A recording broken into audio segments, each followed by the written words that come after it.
থেকে উঠে আগে চারপাশটা একটু ঘুরে চোখে মুখে জল দিয়ে নিলাম। তারপরে বাসি ঘরটা ঝাড় দিয়ে নিয়েছি। বাসি ঘরটা ঝাড় দেওয়ার পরে দেখো ঝাঁটাটা একটু খোঁজাখুঁজি করছিলাম। কালকে বিকেলবেলা কোথায় রেখেছিলাম খুঁজে পাচ্ছিলাম না। তা ঝাঁটাটা তো ওই বারান্দায় থাকে, তা বারান্দায় আর পেলাম না। তারপরে দেখি ওই আম গাছটার ওখানে। তা ঝাঁটাটা নিয়ে দেখো সোজা একদম উঠোন ঝাড় দিতে শুরু করে দিয়েছি। আর আজকে তো আমি অনেকটা সকালে ঘুম থেকে উঠেছি। আমি যখন ঘুম থেকে উঠেছি তখন ঘড়ির কাঁটায় বাজে ঠিক ৫টা। আর আমার তখন ঘুম ভেঙে গেছে। ঘুম থেকে উঠে বাইরে বেরিয়ে দেখি একদম পরিষ্কার হয়ে গেছে। তাই তখন আর শুতে যাইনি। তাই কাজকর্ম করতে একদম শুরু করে দিয়েছি। তা চলো বন্ধুরা, শুভ সকাল আমার প্রিয় বন্ধুরা। আশা করছি তোমরা যে যেখানেই আছো সকলে ভালো আছো এবং সুস্থ আছো। নদিয়া জেলার ছোট্ট একটি গ্রাম থেকে আমি অনিতা তোমাদের সকলকে জানাই আমার ব্লগ চ্যানেলে অনেক অনেক স্বাগত আর অনেক অনেক ভালোবাসা। তো বন্ধুরা, আজকের ব্লগটা উঠোন ঝাড় দিয়েই শুরু করেছি। তা উঠেও না দেখি বেশ ঠান্ডা লাগছিল আর কি। তাই দেখো চাদরটা গায়ে জড়িয়ে নিয়েছি। আর রাত্রেবেলা তো এখন আর ফ্যান ছাড়তে হয় না, বেশ ঠান্ডা লাগে। তোমাদের সাথে তো অনেক গল্প করলাম আর অনেক কথা বললাম। আর তোমাদের সাথে এরকম গল্প করতে কিন্তু আমার বেশ ভালো লাগে, কারণ আমার সারাদিনের কাজকর্ম, তারপরে গুড্ডুকে সামলানো সব কিছুই তো তোমাদের সাথে শেয়ার করি। আমার খুব ভালো লাগে। আর এইভাবেই কিন্তু আমার সারাটা দিন চলে যায়। মানে কিভাবে যে পার হয়ে যায় আমি না বুঝতেই পারি না যে কখন দিনটা শেষ হয়ে যায়।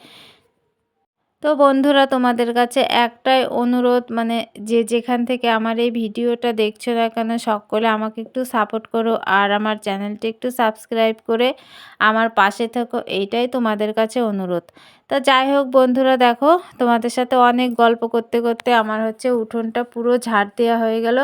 আর উঠোনটা ঝাড় দিতে দিতে তো ওদিকে সূর্যমামা উঠে গেছে। মানে একদম চারিপাশটা ঝাড় দিতে অনেকটা টাইম লাগে। আর চারিদিকে তো পাতা পড়ে একদম ভরে থাকে। তোমরা তো দেখো প্রত্যেক দিন তো সকাল বিকেলে মানে অনেক অনেক করে পাতা ঝাড় দিতে হয়। আর বাড়িতে গাছ থাকলে তো এরকম হবেই, মানে পাতা তো পড়বেই। তো যাই হোক বন্ধুরা, দেখো উঠোনটা ঝাড় দিয়ে রাত্রে খাওয়া দাওয়া করেছিলাম, সেই থালা বাসন নিয়ে সোজা চলে এসেছি কলপারে।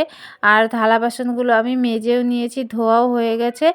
আর কড়া টড়াটা সব মেজে নিয়েছি, কারণ ওই যে কালকে বিকেলবেলা রান্না করেছিলাম সেই কড়া হাঁড়ি সব ছিল। প্রত্যেক দিন তো দুপুরবেলায় মেজে নিই, কিন্তু কালকে তো বিকেলে রান্না করেছিলাম সেই জন্য এগুলো ছিল। তা যাই হোক ওগুলো মেজে ধুয়ে আমি সব উপুর করে দিয়েছি। তারপরে দেখো চলে এসেছি উনুনের পাড়ে। এখন উনুনের পাড়টা সুন্দর করে লেপে নেব। তা কি বলো তো বন্ধুরা, গুড্ডুর পাপা না বাড়িতে নেই। আর আমার না মানে ভীষণ কষ্ট হয় একদিকে বাজার করা, তারপরে সংসারের সমস্ত কাজ, গুড্ডুকে সামলানো, মানে খুবই কষ্ট হয়। আর বাজারে যেতে তো আমার মানে খুবই বিরক্ত লাগে বাজার করা। মানে এটা আমি ছোটোবেলা থেকে গেছি বাজারে, কিন্তু কখনো বাজারঘাট করিনি, তো ওই জন্য না আমার একদমই ভালো লাগে না বাজার করতে। কিন্তু কিছু করার নেই, দেখো কোনো উপায়ও নেই, মানে বাজারে তো যেতেই হবে। আর খাওয়া দাওয়া করতে গেলে তো মানে বাজারে একটু করতেই হবে, না খেয়ে তো আর থাকা যাবে না। তো সেই জন্য হচ্ছে যেতে হয় বাজারে, মানে টুকটাক যা পারি তা বাজার করে নিয়ে আসি। আর এই মাছ টাছগুলো তো আমি পাড়া থেকেই নিয়ে নিই, মানে তেমন একটা বাজারে যাই না। আর মোটামুটি টুকটাক সবজি বাজার করার জন্য হচ্ছে বাজারের দিকে যাই। তা পাড়ায় দেখো মাছ এসেছিল, তাই মাছ নিয়ে নিয়েছে। আর মা দেখো মাছগুলো কাটতে বসেছে।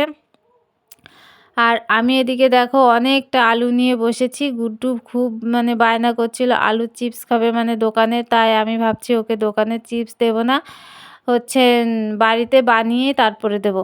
তা বন্ধুরা, আজকে আমি আলুর চিপস মানে কি করে বানাই সেটা তোমাদের সাথে পুরোটাই শেয়ার করব। মানে কোনো মশলা দিয়ে বানাবো না, কারণ হচ্ছে গুড্ডু তো ছোট। মানে যতটা নরমালভাবে বানানো যায় কি আর মানে সেইভাবে বানানোর চেষ্টা করব। মানে আমি কোনো মশলা, লঙ্কার গুঁড়ো মানে একদম কিচ্ছু দেব না। মানে একদমই প্লেনভাবে বানাবো। তা দেখো আমি এটা কিভাবে বানাচ্ছি। তা আলুগুলোকে তো একদম পাতলা পাতলা করে সুন্দর করে কেটে নিয়েছিলাম। আর আলুগুলোর কিন্তু আমি খোসা ছাড়াইনি। খোসা ছাড়ালে না এই যে একটু ভাপ দেবো একদম গলে যাবে। খোসা থাকলে বেশ ভালো হয়। তা আলুগুলো তো একদম পাতলা পাতলা করে গোল গোল করে কেটে নিয়েছিলাম। আর দেখো কড়াইয়ে জল দিয়ে দিয়েছি, আর জলটা ফুটে গেছে। আর অল্প পরিমাণ হলুদ দিয়ে দিলাম, আর পরিমাণ মতো একটু লবণ দিয়ে দিলাম। কারণ হলুদটা দিলে কালারটা একটু অন্যরকম হয় কি আলু চিপসের আর কি, না হলে কেমন সাদা সাদা দেখা যায় তো, মানে অতটা ভালো লাগে না। তা এখন আলুগুলো দিয়ে দিচ্ছি ফুটন্ত জলে, আর কিছুক্ষণ ফোটাবো, তারপরে হচ্ছে আলুগুলো মানে নামিয়ে নেব আর কি। আর আলু চিপস কিন্তু আজকে আমি মানে নতুন বানাচ্ছি না, মানে অনেক দিন ধরে বানাচ্ছি, মানে অনেক আগেও বানিয়েছি, এখনও বানাই। তা হচ্ছে খুব একটা বেশি বানানো হয় না, খেতে কিন্তু ভালো লাগে, কিন্তু সময়ে পেরে উঠতে পারি না, সেই জন্য হয় না। তা এখন গুড্ডু রয়েছে, ও তো বায়না করে টুকটাক, বাচ্চা মানুষ, তা ওকে তো করে দিতেই হবে, মানে সময় না হলেও মানে সময় বের করে করতে হবে। তা যাই হোক, দেখো আমার আলুটা একদম হালকা সেদ্ধ হয়ে গেছে, আর জল ঝরাতে দিয়ে দিয়েছিলাম, জলটাও কিন্তু ঝরে গেছে। আর দেখো রোদে আমি একটা বস্তা পেতে বস্তাটাকে ভালো করে মুছে নিয়েছিলাম, আর একটা একটা করে কিন্তু এখন আমি রোদে দিয়ে দিচ্ছি। আর রোদের এতটা তাপ, মানে কি বলবো তোমাদের, মনে হচ্ছে আজকেই সব শুকিয়ে যাবে। আর এই যে আলু চিপসটা হচ্ছে ডালের সাথে খেতে কিন্তু মানে ভীষণ ভালো লাগে, এমনিতেও ভালো লাগে, চায়ের সাথে বলো কিংবা এমনি ভাজা, মানে খুব ভালো লাগে খেতে। আর গুড্ডু তো খুবই পছন্দ করে, মানে ওকে যখন আমি ভাজতে যাব মানে ও তখন থেকে শুরু করবে খাওয়া, মানে খেয়ে যাবে। তাই আজকে একটু বেশি করে দিচ্ছি। তা আলু খুব একটা ছিল না, আবার বাজারে গিয়ে আনবো, তারপরে আরেকটু দেবো, তাহলে অনেকটা হলে পরে গুড্ডু অনেক দিন ধরে খেতে পারবে। আর বাচ্চাদের তো তেলে ভাজা দেওয়া মানে সেরকম ঠিকও না, মানে সেই জন্য হচ্ছে বাড়িতে বানাচ্ছি, মানে হালকা তেলে একদম ভেজে দেব। আলুগুলো দেওয়ার পরে ভুট্টা ছিল ওখানে, ভুট্টাগুলো একটু নেড়ে দিয়েছি, তারপরে দেখো আমি আবার চলে এসেছি উনুনের কাছে। আর এসে দেখো আমি তরকারিটা রান্না করে নিয়েছি। আর আজকে দেখো আলু আর হচ্ছে কচু দিয়ে মাছের ঝোল করেছি, আর মাছের ঝোলটা কিন্তু দেখতে বেশ লাগছে। চলো আর বাকি রান্নাগুলো এখন করে নিই। বন্ধুরা, এই মাত্র রান্না বান্না কমপ্লিট করলাম, আর তোমরা তো দেখলে মাছের তরকারি রান্না করেছি, আর কী কী রান্না করেছি সেগুলো তোমাদের সাথে শেয়ার করা হয়নি, তা সেগুলো তোমাদের সাথে পরে শেয়ার করছি। চলো আগে যে আলু চিপসগুলো দিয়ে আসলাম সেগুলোকে এখন উল্টে দিয়ে আসি। গুড্ডু চলো, দেখো তো ওগুলোকে তো আমাদের ওই মাঠের জমিতে দিয়েছি, ওখানে বেশ ভালো রোদ লাগে, আর বাড়ির দিকে তো রোদ লাগে না, সেই জন্য ওখানেই দেওয়া হয়েছে। তো চলো দেখি কেমন হয়েছে। দেখো আমাদের এই কদমের জমিতে কতটা রোদ লাগে। এসো,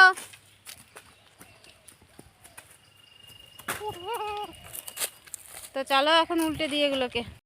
তো দেখো এই পিঠটা তো প্রায় মানে শুকোনোর মতো হয়ে গেছে, তাই একটু এই পিঠটা উল্টে দিচ্ছি, তাড়াতাড়ি শুকিয়ে যাবে আর কি।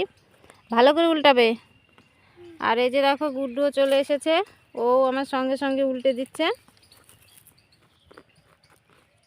তা চলো তাড়াতাড়ি করে উল্টে দিই, রোদে বেশিক্ষণ বসে থাকা যাবে না।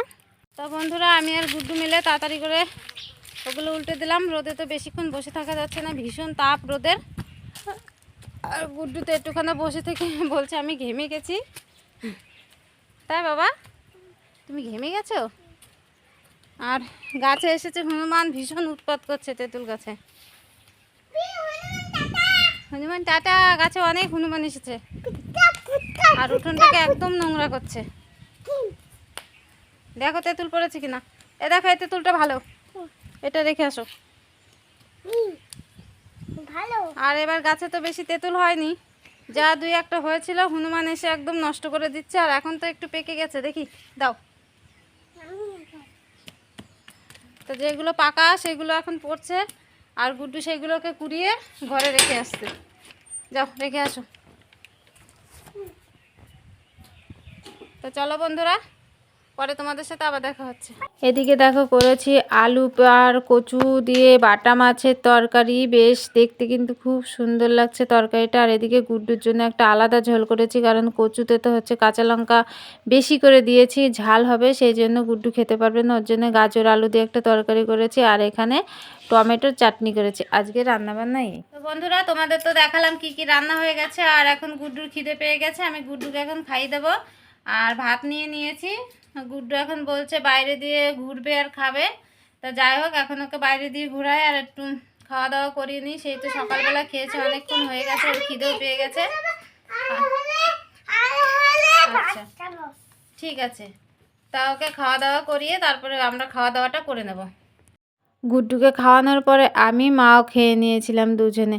খাওয়া দাওয়ার পরে দেখো থালা বাসন নিয়ে কলপাড়ে চলে এসেছি, চান করে নিই, কারণ অনেক কাজ আছে। অনেক কাজ বলতে তোমার উনুনের পাড়ে একটাও জ্বালানি নেই, সেই জ্বালানিগুলো নিতে হবে। পাতাগুলো রোদে দিয়েছি, শুকিয়ে গেছে, সেই পাতাগুলো উনুনের পাড়ে নিতে হবে। আর ওইদিকে কিছু খেজুরের কাটা আছে, সেগুলোকে একটু রোদ দিতে হবে। মানে সব কিছুই তো পোড়াতে হবে, সামনে তো আবার বর্ষা চলে আসবে, তখন ওগুলো সব নষ্ট হয়ে যাবে। এখন যেগুলো মানে চারপাশে রয়েছে সেগুলো আগে জাল দিয়ে শেষ করতে হবে, তারপরে গোছানো যেগুলো রয়েছে সেগুলো পরে হচ্ছে বৃষ্টির সময় আর কি জ্বালাতে হবে।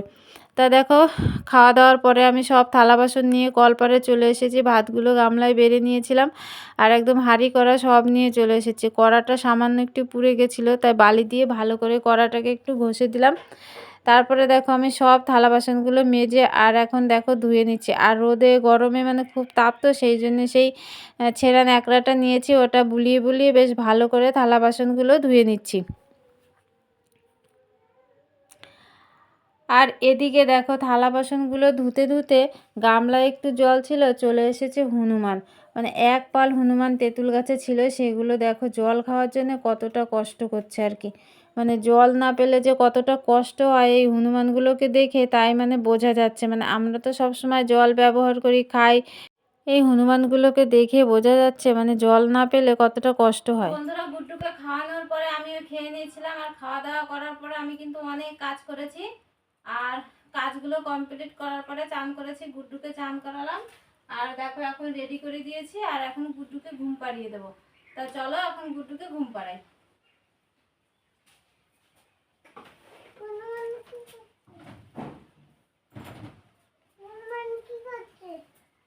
হ্যাঁ